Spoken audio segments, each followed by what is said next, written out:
السلام عليكم ورحمة الله وبركاته. معكم المدرس المساعد سارة عباس، ماجستير صيدلة سريرية. اليوم راح نكمل البارت الآخر من الريسبيراتوري سيستم من ضمن أدوية ال OTC اللي هو الكف.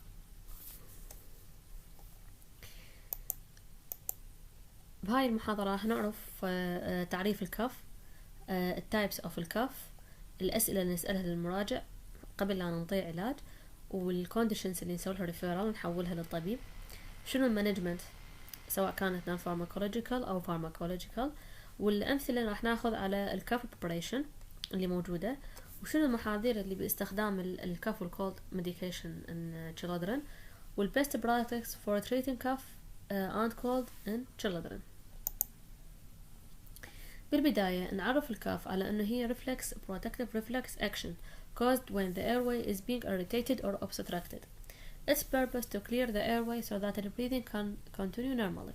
يعني معناها هنا مو كل كف هي مو زينة، بالعكس ممكن انه هي الكف كرفلكس ميكانيزم البدي يحاول يعني ينبه الانسان على وجود مشكلة معينة، اما يكون irritation او obstruction. انواع الكف، اول نوع اللي هو productive او يسمى wet كف، هنا اكو بها يعني production of sputum فتسمى wet. والنون برودكتيف اللي هي دراي كاف اللي هي ما بها برودكشن اوف سبيوتم. طبعا اكو نوع اخر اللي هو يسمونه تشيستي نون برودكتيف. هنا شلون يجي المراجع يوصف للصيدلاني انه انا عندي كحه لكن جافه، لكن احس انه اكو something on my chest. هاي معناها شنو؟ انه اكو سبيوتم لكن المراجع ما يقدر يعني يستفرغ عفوا، فهنا تسمى تشيستي نون برودكتيف، فتعالج معالجة الويت كاف.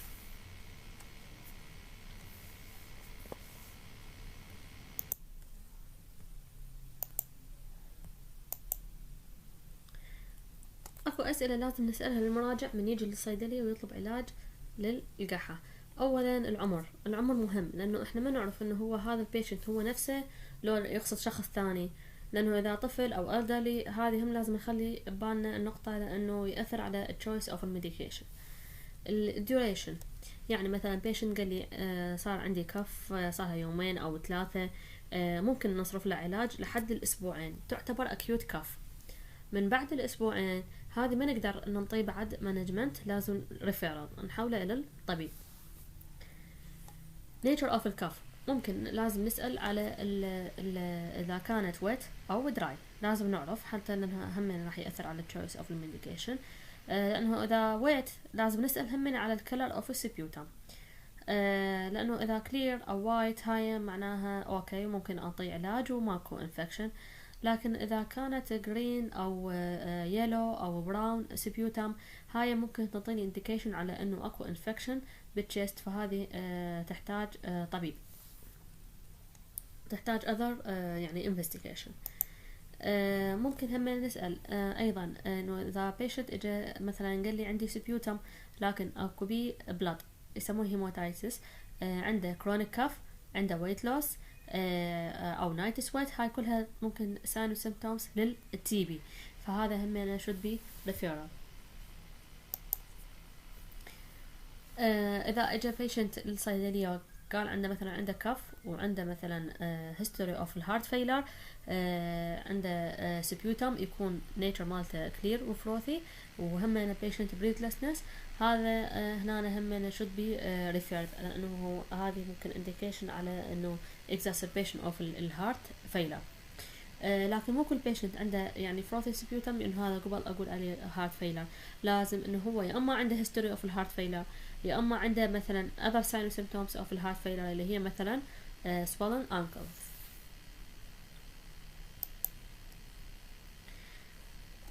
children مثلا طفل دائما يصير عنده كف وبالليل يوميا يعني recurrent تروح وتجي عنده with or without wheezing may indicate asthma، همنا هذا should be referred، خاصة إذا كان عند الطفل history of eczema أو asthma أو high fever.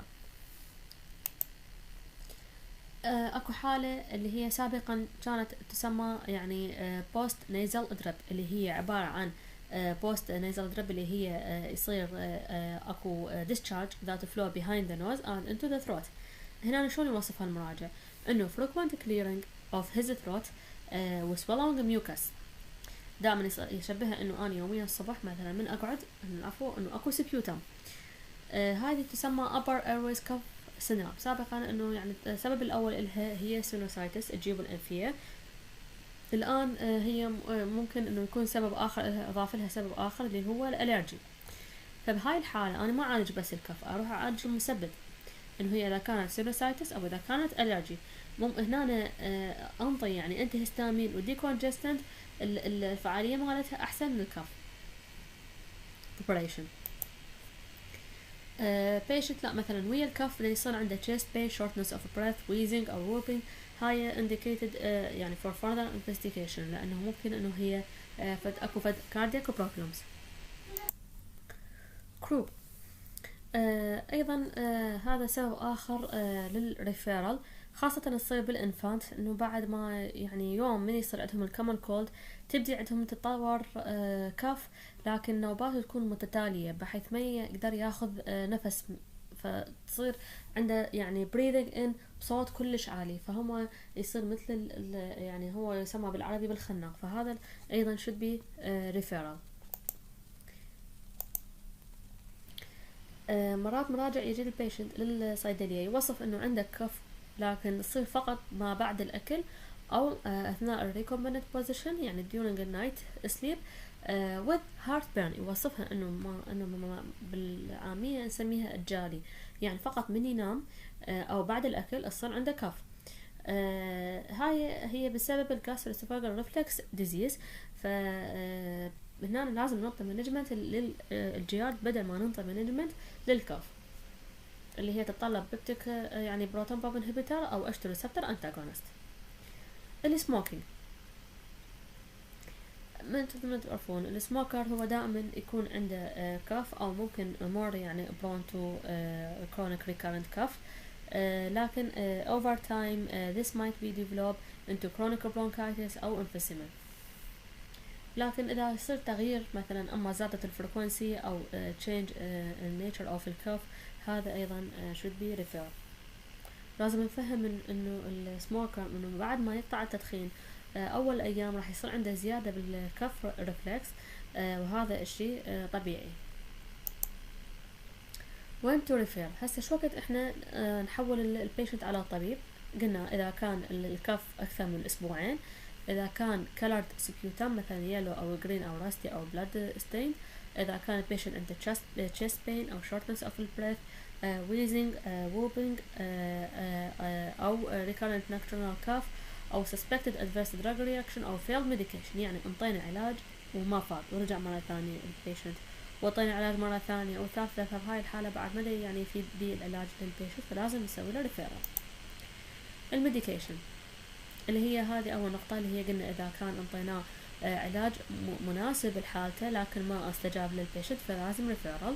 ممكن لازم نخلي النظرة للاعتبار أيضا إنه البيشنت ممكن إنه هو ارتاح على فد نوعية معينة من الكف بريبريشن ويريد مثلا يعيدها أو إنه نجربها سابقا، فممكن إنه أصرف لها مرة ثانية، يعني نخلي النظرة للاعتبار البيشنت preferability. drug induced cough ال ACE inhibitor اللي هي مثل ليزونوبريل، كابلوبريل، انالوبريل، ممكن يسبب كف في بعض البيشنت، في 10% من عندهم خاصة الومن الكف تكون دراي وات نايت. بداية أخذهم للعلاج ممكن لحد أول أشهر لحد السنة. بهاي الحالة ايش راح نسوي؟ ننصحهم انه يبدلون، يراجعون الطبيب يبدلونهم اياه بأربس.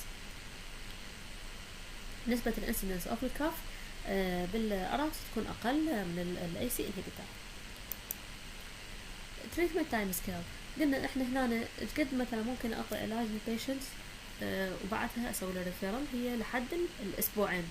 بعد الاسبوعين اذا استمرت عند الكف انه هي بعد خلاص ريفيرال. non-pharmacological treatment اللي هي تشمل الهارد كاندي او other lozenges in the mouth by slowly dissolving this candies in the mouth. هذه عندها فد soothing effect على الثروت، تقلل لي الدراي كاف. اكو ديمالسنت اللي هي اكو قسم من الشرابات تحتوي فقط على العسل، او ممكن استخدام العسل الطبيعي. هذه ما تحتوي على اي اكتيف انجريدينت، فممكن انه هي تكون سيف بالتشيلدرن وبالبريجننت، واستخدامها لمدة 3 إلى 4 مرات باليوم. من الطبيعي انه اي بيشنت عنده كف او كولد لازم increase الفلويد انتيك لحد 2 لتر باليوم، وستيم انهيليشن اللي هو يسمى بحمام البخار. هذا هم في تراديشنال ريجيمن او ثيرابي للكف والكولد، الكف والكومن كولد. هنا طبعا العسل ما نقدر نستخدمه للاطفال اللي سنة وجوه، فنستخدم يعني مثلا سنة وفوق ممكن استخدام العسل لمعالجة الكف. اكو هاي نوع من انواع الستريبسول تستخدم للدراي كف والجستي كف. الأدوية القحة موجودة بالصيدليات، ما نلقى بيها مكون واحد، يعني الأغلبية نلقى بيها يعني مكونات أخرى، اللي هو مثلا عندنا الثيوفيلين مثال عليه شراب الأكسدين أو البرونكيوم هو نفسه.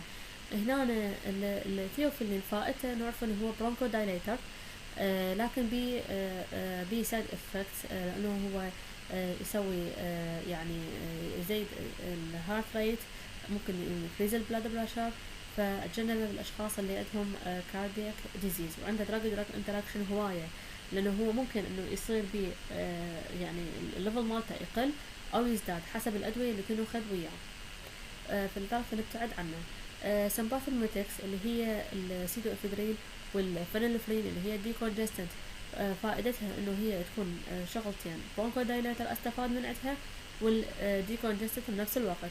هاي يفيدني بالبيشنت اللي عنده كف وعنده بلوك نوز از ويل. هم بيها سايد افكت اللي هي زي البلاد بريشر، ستيميوليت الهارت، alter diabetic control، فبالتالي not recommended in patient with coronary artery disease والhypertension والDM والhyperthyroidism. السيداتين انتيهستامين، الانتيهستامين السيداتين خاصة تفيدنا أكثر من النوت سيداتين، نستفاد من عندها خاصة بالكاف اللي هي تكون دراي وانترابت والسليب، اللي هو عندنا مثال دايفنهيدرامين والكلورفينامين. لكن نخلي ببالنا نقطة انه هي الانتيهستامين بها سايد افكت اللي هي سيديشن والانتيكولينرجيك سايد افكت، فبالتالي ما اقدر استخدمها يعني بصورة سليمة او سيف بحالة البيشنت اللي عنده جلوكوما او بروستاتيك هايبرتروفي، لانه هي تسبب دراي ماوث وينر ريتنشن وكونستيبيشن. هي تفيدنا اكثر شيء للدراي كاف اكثر من الويت كاف، لانه هي بالويت كاف ايش راح يسوي؟ بالعكس راح تبقي لي سبيوتم ان ذا تشست، فما تعالج الحالة. فبس مع ذلك راح نلقى اكو منتجات تحتوي على سيداتين انتيهستامين مع اكسبكتورنت، يعني واحد عكس الاخر يشتغل، هاي تسمى illogical preparation. نجي هسه على الفارماكولوجيكال مانجمنت، نجي على اول جروب اللي هي الانتيتوسيف اللي هي نستخدمها للدراي كاف او تسمى بالكاف سبريسنت. عندنا الفولكودين والكودايين والدكستروميثورفان. الدكستروميثورفان والكودايين هذا موجود عندنا بالصيدليات. الكودايين ما نلقى وحده يعني كشراب وحده كودايين، نلقاه من ضمن مكونات اخرى في شرابات. وعندنا دكستروميثورفان اللي هو سيديلار، هو موجود من ضمن يعني هم يعني ممكن ككومبينيشن ويا اذر دراكس او موجود وحده.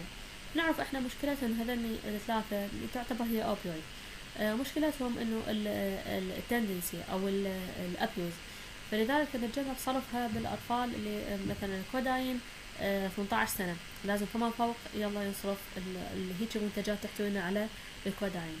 الدكستروميثورفان ممكن اكو مصادر 6 سنوات واكو مصادر 12 سنه، لكن الابيوز تندنسي بالدكستروميثورفان يكون اقل من الكوداين، والسايد افكت بالدكستروميثورفان والفولكودين اقل ايضا من الكوداين. تعرفوها انتو السايد افكت هي للأوبيويد انه يسوي كونستيبيشن، يسوي دراوزنس، ممكن باللارج دوزز يسوي ريسبيراتوري ديبرشن.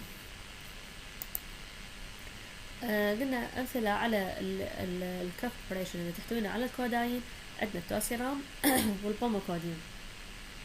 even at OTC doses الكوداين can cause constipation drowsiness. بالهاير دوز راح يسبب respiratory depression، لكن هذا بالكلينيكال براكتس راح يكون شيء هذا قليل. لكن من المفضل انه نتجنبها حالة البيشنت اللي عنده اسما او اي impaired respiratory function، قلنا من 18 سنة فما فوق. نتجنب صرف اللي يطلبه بالاسم، يعني توسيرام البالموكودين، وهذه معروفة. عندنا البريجنانسي ممكن استخدم اول 2 ترايمستر، لكن بس avoid من 3 ترايمستر. ممكن استخدامه لفترات بسيطة بالبريست فيدنج. هذا هو التوسيرام، يحتوينا على قلنا معظم الأدوية ما تحتوينا فقط على نوع واحد من الدراكس، إنما عدة أنواع. عندنا كلورفينامين ماليت، هذا انتهستامين. فينيلفرين هذا ديكونجستنت. إفيدرين أيضا ديكونجستنت. كوداين فوسفات. إيش قد يحتوي التوسيرام؟ يعني ما مطلوب عندكم الأرقام، بس حتى تعرفون إنه موجود بالتوسيرام 8 ملغرام. نجي هسه على البالموكودين. بالموكودين بجليسريل جلايكوليت، بكلورفينامين، بفينيلفرين، بكوداين فوسفات، باسكوربيك اسيد اللي هو الفيتامين سي. ايش قد نسبة الكوداين بي؟ 10 ملغرام. يعني الابيوز تندنسي اكثر وين؟ واضحة راح تكون عندكم اكيد بالبالموكودين. هنا قلنا اكو هذا الجليسريل جلايكوليت هسه راح ناخذه هو اكسبكتورانت، وهنا اكو كف سبرانسنت. فبهاي الحالة البالموكودين انا ما اقدر اعتبره للويت كف. الويت كاف لازم لي اما اكسبكتورانت او ميوكولايتك، ما اقدر لا اخلي انتهستامين ولا كف سبرانسنت، لانه راح ابقي سيبيوتم وممكن افاقم الشيست انفكشن بهاي الحالة. فالبالموكودين يفضل للبيشنت اللي عنده دراي كاف، والتوسيرام كذلك للدراي كاف. بالنسبة للبريكوشن والكوشن للبالموكودين والتوسيرام، هي ما طول اكو كومبينيشن من 3 انواع. فانا راح استخدم الكوشن مال الانتهستامين والسايد افكت مال الانتهستامين، والديكونجستنت نفس الحالة ايضا همنا. يعني هذا البريبريشن ممكن يسبب السايد افكت للثلاث جروبات في نفس الوقت، اللي هي الكاف سبريسنت والديكونجستنت والانتهستامين.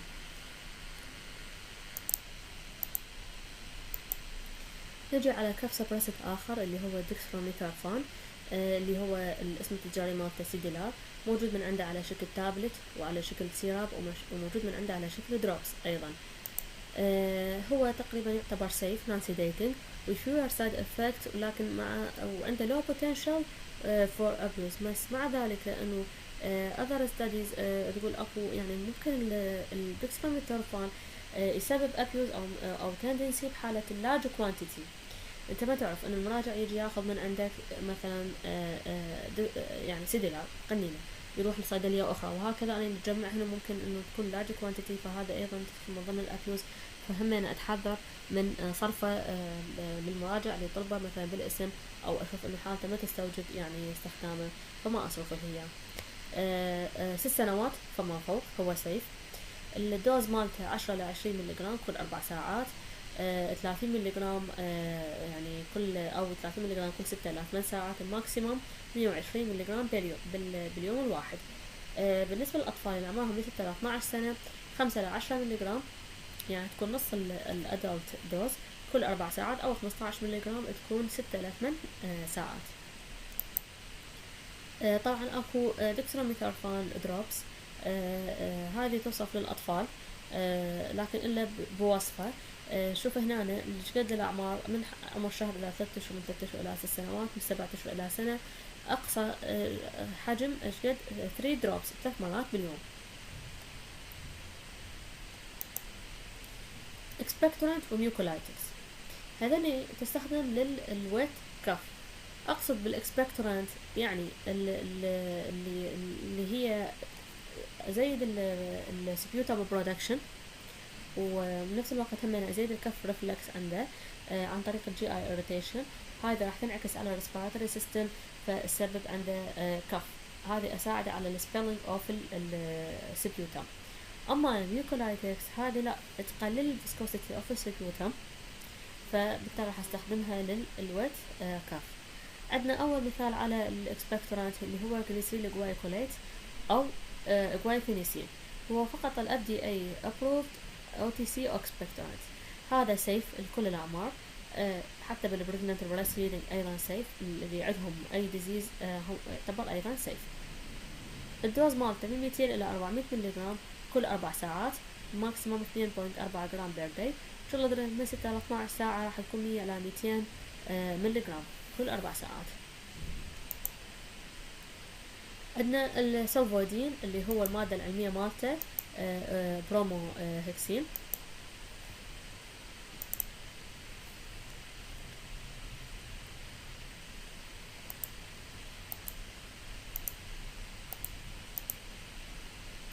عندنا سيراب آخر اللي هو التوسيليت.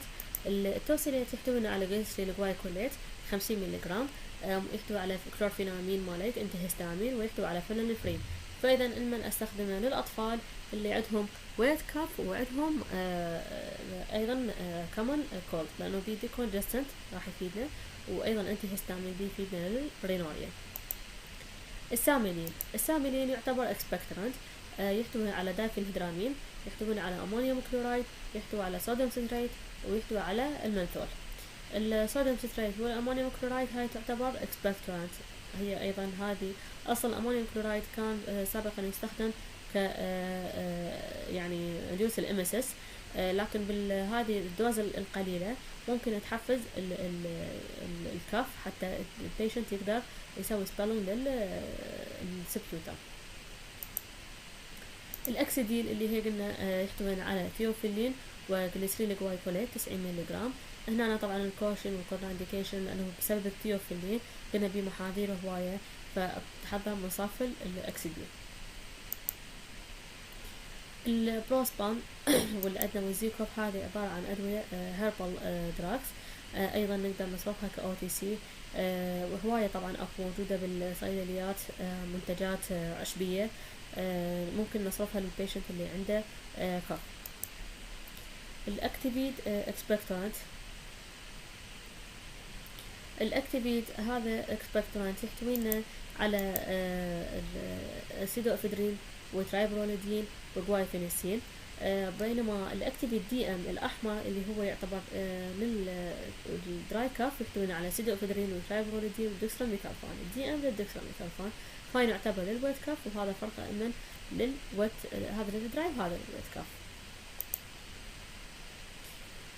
عندنا restriction on the use of الكاف and cold medicine in children.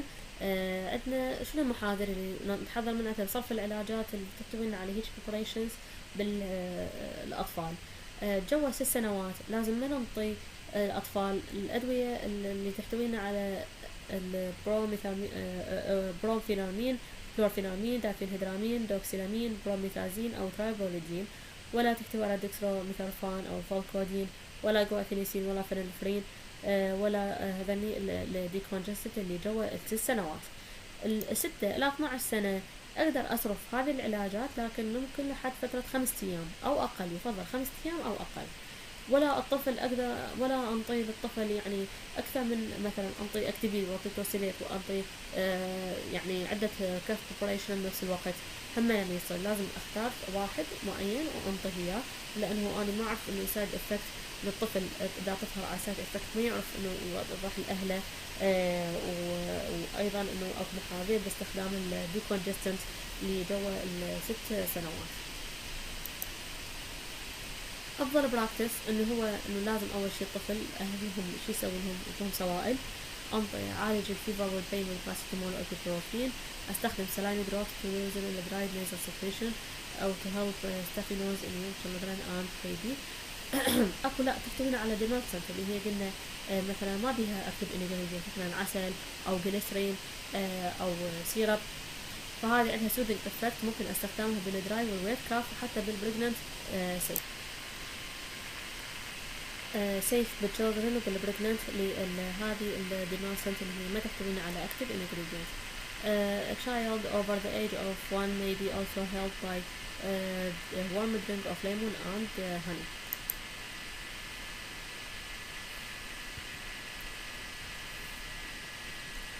السلفودين السلفودين يحتوينا على بروميهكسين.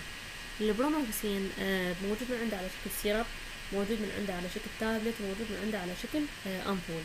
الدوز مالته أو صرفه ممكن من سنتين يعني فما فوق أصرف السلفودين طبيعي.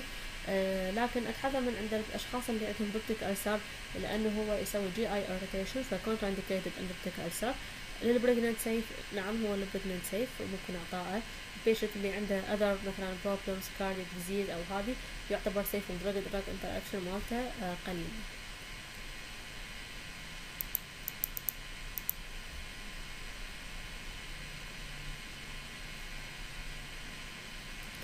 إن شاء الله باقي الأدوية راح نتناقش بيها بالمحاضرة اللي هي يوم الثلاثاء إن شاء الله. شكرا جزيلا لاستماعكم.